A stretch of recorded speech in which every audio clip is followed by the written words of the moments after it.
Clive Davis. Whoa. Devil incarnate. Clive Davis. He Janis Joplin. He blackmailed Betty Wright so she wouldn't tell anybody that he Janis Joplin. He Whitney Houston. I know so much more about you, Alicia. I paid good money for the intel I got on you. And it was worth every penny. Alicia Keys was there singing bad. They did a little touchy. They did. Ah! That was the first note.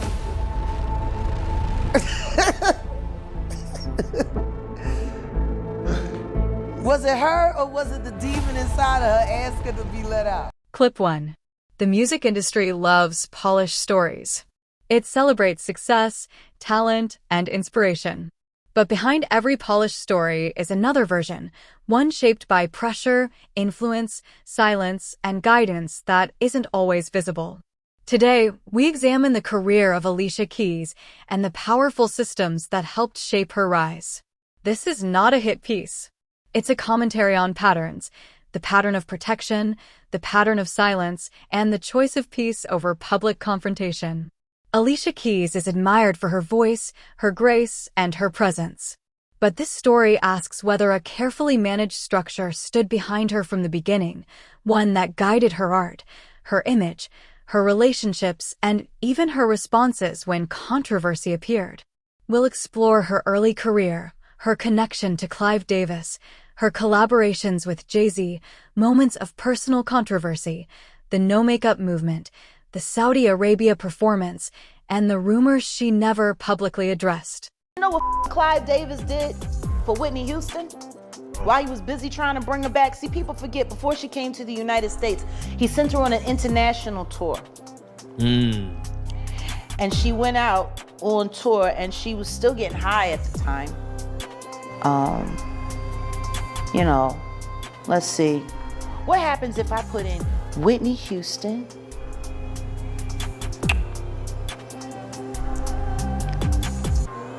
Kazakhstan? That's where she went? You down in Kazakhstan? Oh, man. This was not long before she passed away. Not because you're happy that she's falling apart, it's just she's doing the crackhead antics so dope. You know what I mean? She was in it. Huh? Yes. What is my key? Like she's in front of the president of Kazakhstan. Oh, my God. Oh, my God. But it was good enough to get that check, though. And then he put her in rehab to clean her up right before it came time for America, because she had to at least appear sober in America for the whirlwind story. And then they brought in R. Kelly to do that song for her. That she had to use auto-tune to sing because her lungs were so jacked up from all the smoking. And, you know, a lot of people didn't know she was a heavy smoker. She was a chain smoker. She smoked 3 packs of Newport a day and still could sing like that. But when you add in the cocaine or the crack, and then the this and the that, and then when they did her autopsy, they said there was nothing wrong with her throat. Her lungs were so damaged that she couldn't fuel the notes. It was her lungs. It wasn't, her voice was fine.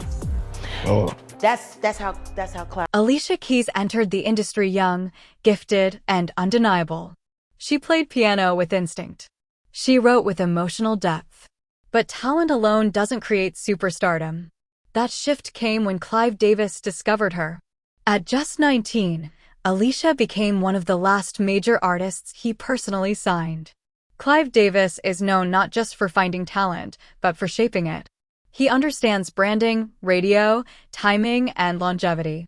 With Alicia, he saw brilliance, but also refinement needed before the world saw her. Her debut album, Songs in A Minor, went through multiple revisions. Tracks were reworked, vocals refined, and creative decisions carefully guided. Clive wanted her soulful but controlled, emotional but commercial, classical but accessible. The result was a masterpiece. The industry celebrated her. Fans connected instantly. But this success also set a pattern. Alicia became an artist who trusted powerful guidance and avoided public resistance. Fairy tale about Clive Davis, you understand? He might took him to the back of the boardroom or something like that and blessed him, you understand? But all that about, that he was the money and he was the engine behind Bad Boy getting started, nah. You understand? Because Kirk Burroughs was the brains behind this. You understand? Knowing how to get the money, knowing how to write the up. You understand? For the artists, for the people, and taking care of that.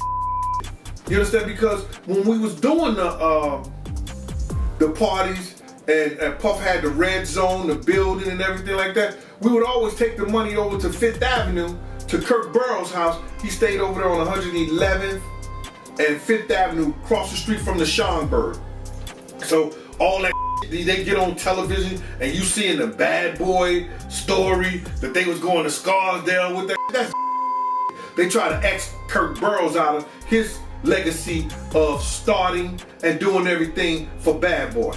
You understand? This is crazy the way they get out here and they want to fool you. And then when a like me get on here and start, talking and telling and saying what really happened, say, yo, I'm a snitch. Get the out of here. I ain't snitching on nobody, because I ain't got no criminal record where nobody can go to jail for whatever I tell. Now, I could tell some for a mother to go to jail with, all right? You know what I'm saying? Don't get it up. You understand? Because he knows that. He knows that. So, back at this we talking about, this fairy tale with Clive Davis, scratch that out your thought process. Yeah, Clive Davis ended up bringing him to Arista because Arista was looking for a rap situation and everything like that. But it wasn't because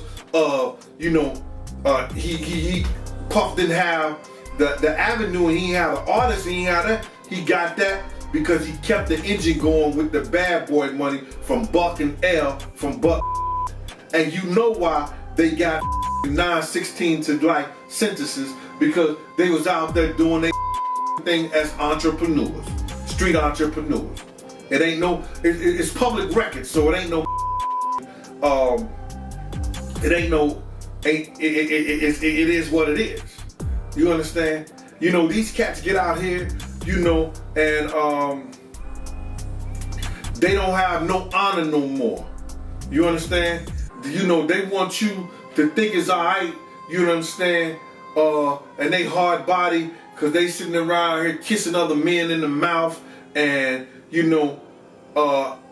dressing like they feminine and everything like that, and want you at the masses to think, yo, it's alright, that's the new millennium. If it was the new millennium, I don't want no part of it, bro. You understand? I'm good. I'm not gonna be the old in the chain in the club with a chain tight around my neck and everything like that. I'm not gonna be the old that you gonna see with no tight jeans on. You understand? You understand? I'm not gonna be the big old with none of that. Clip 3. Behind the scenes, that guidance reportedly extended beyond music. Interviews, wardrobe, tone, and even how much of her personal life was revealed were carefully considered. Alicia emerged as the ideal artist, talented, composed, disciplined, and drama-free. As her career grew, she entered elite industry circles, private events, album launches, retreats, and influential gatherings often associated with figures like Diddy. These weren't just parties. They were power rooms, places where alliances formed and unspoken rules were learned. Alicia's presence there wasn't about recklessness. It was about visibility, access, and understanding how the industry truly worked. Give up your manhood? I've never seen somebody recover from it. That was all the people that went to the puffy parties. That was all the people that did all those things thinking that there was never going to be a consequence for what they were doing. Get punked out and pimped out by some greater desire. You shouldn't have a greater desire than being a man. So I believe that's a big problem with a lot of the actors out there, because they get fluid, and next thing you know, once you go fluid, it's gone. You don't have any foundation to pull yourself back from. So maintain your man card, no matter what. Man, I mean, one of the things you're seeing, you went to a whole different place. Sorry. No, I get it. So you see some guys struggling with that. You see Bieber struggling with that. You see some of these guys struggling with that. They can't get it out of their head. They can't get it out of their head. The things that they did, no matter how they did it, whether they were drunk or high or whatever, you gave up your man card. You need therapy. And that's the thing that hurts them the most. And so they end up on drugs, end up every way to try and get rid of any principles there are. And that's what the business does. And the women that trade their bodies to go and get the role, they get to the point where they have their Oscar, they have their money, but they don't have their dream. They don't have the soul that they started with. So it's like achieving don't mean anything. If I get all the Nobel Prizes from doing all of this, but in the process I have to trade out all of my integrity to do it so that they can stay in place, what benefit is that if I lose my integrity? You got to go in as a principal. And what we were brought in here is men. We produce 1,500 sperm per heartbeat for a reason, because the aggression is necessary. You don't trade that in, no matter what. Hey, did you ever have the opportunity where you got invited and you said no to it? Hell yeah. What was the consequences when you said no? Puffy invited me for weeks, asking me to come and teach him how to, wanted me to be his acting coach for a while. Go there and he's sitting around just looking. I'm like, okay, what's the material you want to work on? He's just looking at me. Then next thing you know, okay, hey, will you help me? I want to hear your music. So I come over there and I play the music. And he's sitting there, just looking at me, like waiting. Okay. So then my assistant was like, he wants to hang out with you next week. And I was like, for what? He's like, I think he's trying to That's what my assistant said. I was like, oh, okay. Now I get it. So now no more communication. Now you know to be hands-off with somebody. A number of producers come in and make the approach, and you threaten to punch them in the mouth, or threaten to knock their head off for talking to you or looking at you like you're a woman. When you approach a real man about his masculinity, you're going to get a real reaction back. It's a difference when a guy walks in a room and when a man walks into a room. And a man don't take the same things that a guy will accept. So always be the man in the room. And that's always been my whole thing. And I've lost businesses because I don't bend over in that way. I don't compromise. I don't play gay roles. I don't kiss a man. I don't do that because the man card means everything. Clip 4. At these events, Alicia reportedly observed more than she spoke. She learned who held influence. She learned which rooms mattered. She learned that music was only part of the career. The other half was relationships, loyalty, and discretion. These spaces brought her closer to Jay-Z, who would later play a defining role in her mainstream expansion. Entering these circles meant understanding hierarchy. Those who moved with the system thrived. Those who challenged it often didn't. Alicia already had Clive Davis guiding her foundation. Now she was navigating a world shaped by hip-hop power, business empires, and strategic silence. It was a setup. It was a scam. I'm saying that now, publicly. Dream Hampton spearheaded the Surviving R. Kelly campaign, which fueled the Me Too campaign. And that was all funded by Sean Carter to make sure that Robert Kelly went to jail. Get his lick back. Why is nobody understanding that Dream Hampton was being financed and ran by Sean Carter? They were able to go and get all of these witnesses because he was there with Robert Kelly. How does Jay-Z sit down with Gayle King and she not ask him one question about the intersection between him and Aaliyah and Robert Kelly? This is insane that people keep refusing to see what's right there. If the Me Too movement were real, why aren't they speaking now? They've also been very quiet in this time of the Diddler's downfall. Jaguar, guess they're on vacation. If this goes to court, Jaguar, do you think that the world is going to be shocked by what comes out? Oh, absolutely. I just don't know why they are. It's been happening in front of everyone's faces for decades. For decades. How many victims? What's the difference between me and Judy Garland? Social media.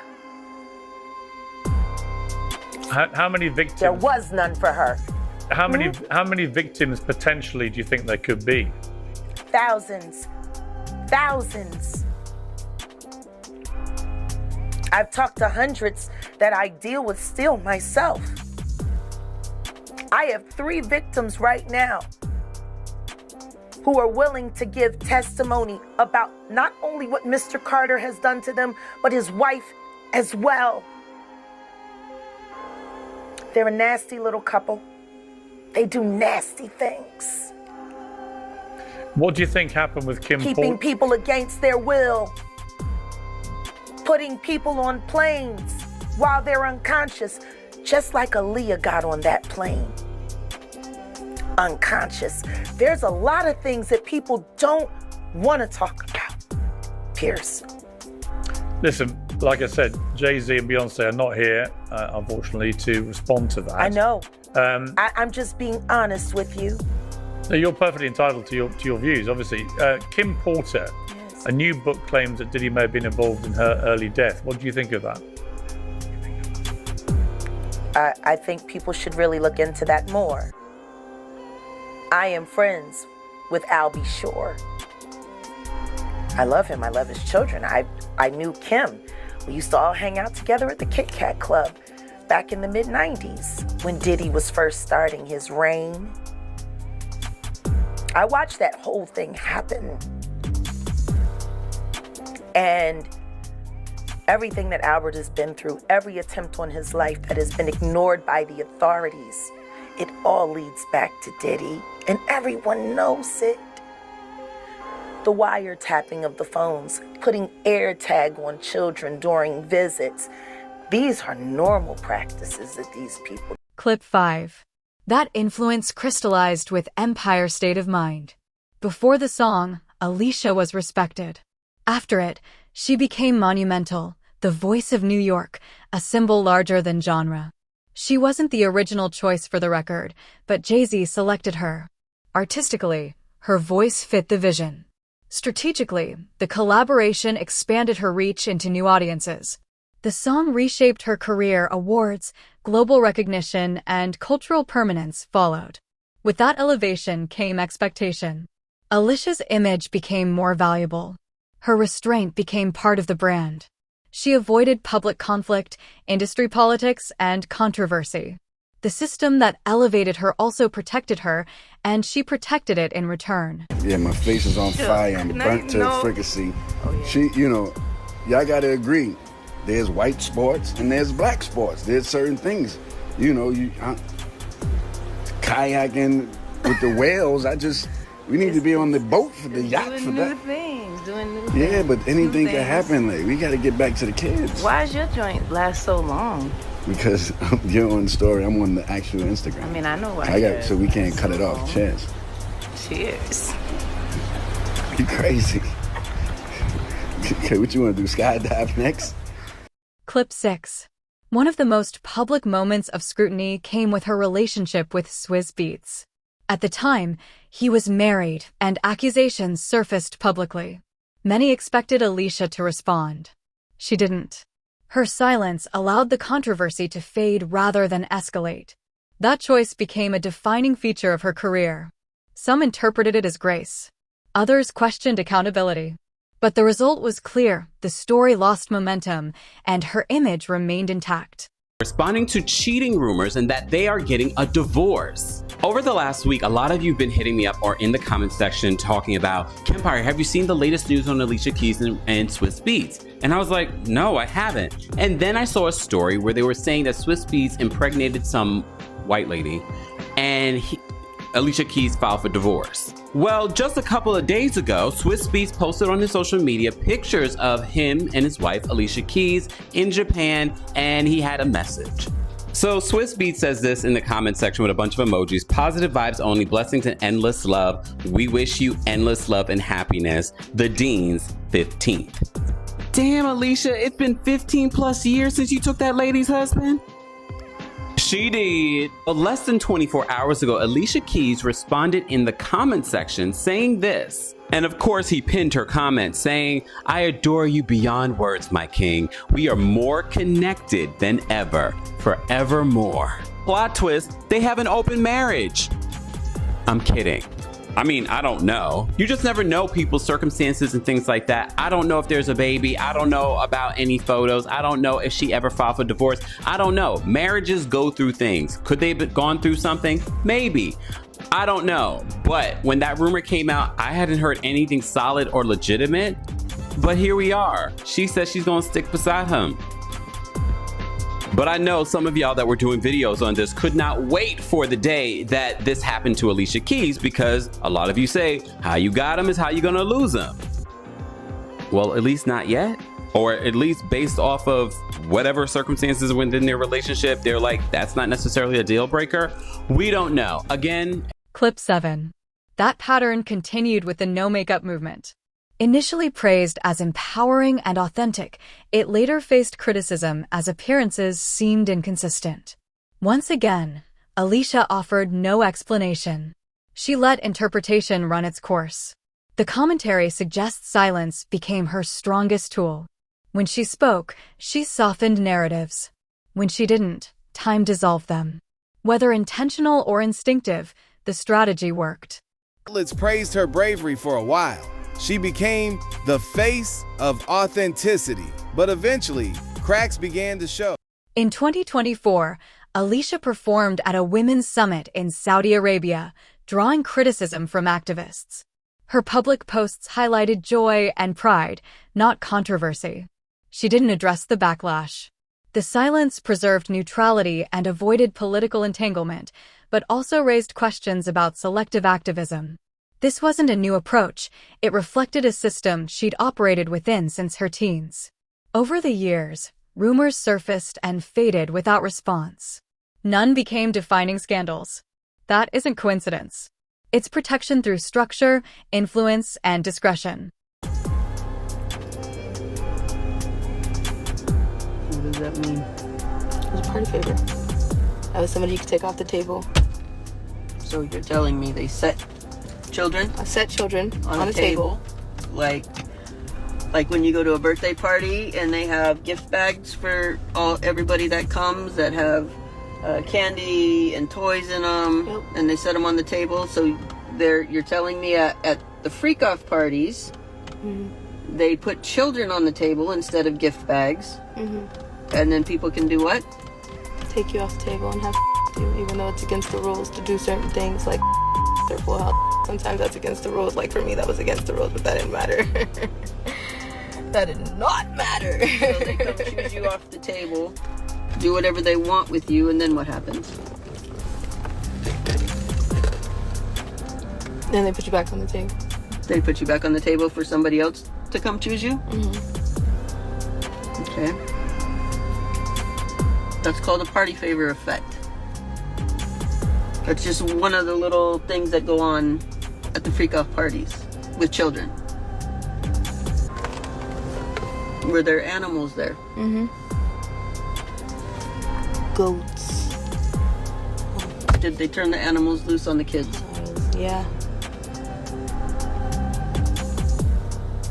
And if you got sick and threw up because it was so disgusting, what happened? You had to eat it. You had to eat your vomit? Mm-hmm. If you threw up. That's satanic ritual. Diddy was at this party? Mm-hmm. Denzel Washington was at this party? Yep. Birdman was at this party? Yes, he was. And Young Jock? Yep. And you're telling me Denzel was there and it was after 1 o'clock when he supposedly left? And beanie, socks, and a gold chain. So you're telling me Denzel Washington was... He had a beanie on, socks on, and a gold chain, and that's it. In front of children. Yep. Funny. Because he sure portrays himself to be holier than thou. Yep. So a lot of them do.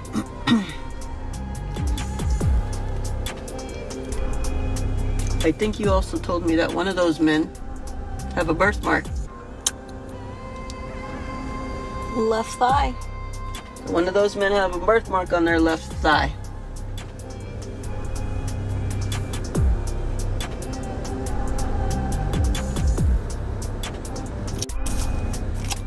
Clip 9. Looking at Alicia Keys' career, one pattern stands out. She almost never responds to controversy. Silence maintained her marketability, her mystique, and her safety. From Clive Davis to Jay-Z, the guidance was consistent. Avoid conflict, protect the image, let time do the work. But silence has a cost. It creates distance. It leaves questions unanswered. And it blurs the line between authenticity and curation. You're damned if you don't. So once again, why does diplomacy matter? It wasn't diplomacy that got me that award. It was honesty. So understand this. You can save your race shame and your race-baited conversations. Ain't nobody worried about y'all. We got serious work to do. And after talking to my good friend Paperwork today, it looks like there's some things that I need to make sure that we alert Kash Patel's office about. We think it's of great concern. And I'm sure Mary Flynn would agree with me. She knows how dangerous Diddy can be, and with Clive Davis being at the heart of it all, I'm sure that makes it even more egregious. So yeah,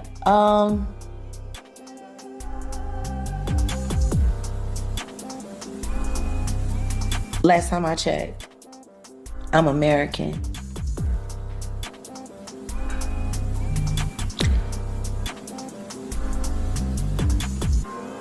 Prove I'm not, and then have a problem with it. See, it was Liz Crokin that brought me there. A lot of people have called her a lot of things. A lot of people have called me a lot of things. She's white, I'm black. And yet the one thing that is for sure, I see her as a sister in arms, fighting against these monsters, believing in her like she's believed in me. To Americans. That's all. Why is it so hard for the black community to acknowledge that you're worried about the wrong things? You got a real one working with an organization that can bring real movement to bringing America to a brighter future. How is this a problem? Because I'm black? I shouldn't be doing it? I should only be accepting it if it's a Black Excellence Award? If it was an NAACP award, would that mean more to y'all? Would that be cool? Because guess what? The NAACP ain't offered me that award. You know who offered me that award? America's future. Well, how did Nelly say it? Wait a minute, let me jack off Nelly right quick. Ain't nothing. Ain't nothing black organization asked me to honor me for what I've done. Just a minute. Clip 10. Alicia Keys remains one of the most respected artists of her generation. Her voice is timeless. Her presence is calming. But behind that serenity is a career shaped by powerful guidance and strategic restraint. Clive Davis molded her foundation. Jay-Z expanded her reach. Industry circles influenced how she moved. Through criticism, rumors, and controversy, she remained silent, and that silence worked. But it also invites one final question. Is Alicia Keys' silence a reflection of inner peace, or evidence of a system that taught her staying quiet was the safest path? Let us know what you think in the comments. If you enjoyed this breakdown, subscribe for more. And until next time, stay aware.